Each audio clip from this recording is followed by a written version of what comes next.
Hello అండి. నేను మీ advocate Lokesh Reddy. జనరల్‌గా ఈ రోజుల్లో మనం ఏ న్యూస్ పేపర్ చూసినా, ఏ టీవీ ఛానల్ చూసినా, అప్పుల బాధతో సూసైడ్ చేసుకునే వాళ్ళ గురించి చూస్తూ ఉంటున్నాం. అప్పు తీసుకున్నప్పుడు బానే ఉంటది గానీ, రీపే చేయాలంటే వ్యాపారంలో లాస్ ఒచ్చి గానీ, తర్వాత వేరే వేరే హెల్త్ ప్రాబ్లమ్స్ ఒచ్చి గానీ, తర్వాత రకరకాల కారణాలతో అప్పు రీపే చేయడానికి చాలా ఇబ్బంది పడుతూ ఉంటారు.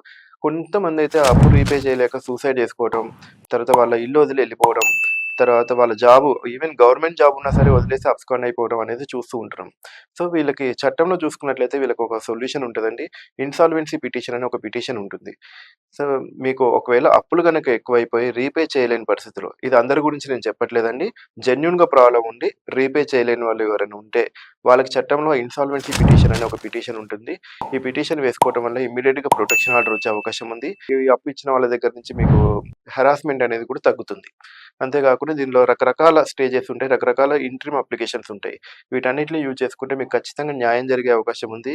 అప్పు తీర్చలేనంత మాత్రాన సూసైడ్ చేసుకోవాల్సిన అవసరం లేదు. ఇల్లు వదిలి పారిపోవాల్సిన అవసరం లేదు. అదే విధంగా గవర్నమెంట్ జాబ్స్ అవి ఇవి వదిలేసి కూడా వెళ్ళనవసరం లేదు. మీకు చట్టంలో మీకంటూ ప్రొటెక్ట్ చేయడానికి కొన్ని యాక్ట్స్ ఉన్నాయి. కొన్ని లాస్ ఉన్నాయి. సో, నేను చెప్పేదేంటంటే ఇన్సాల్వెన్సీ పిటిషన్ ఫైల్ చేసుకోవటం వల్ల మీకు ఇమ్మీడియేట్‌గా క్విక్‌గా రిలీఫ్ వచ్చే అవకాశం ఉంది.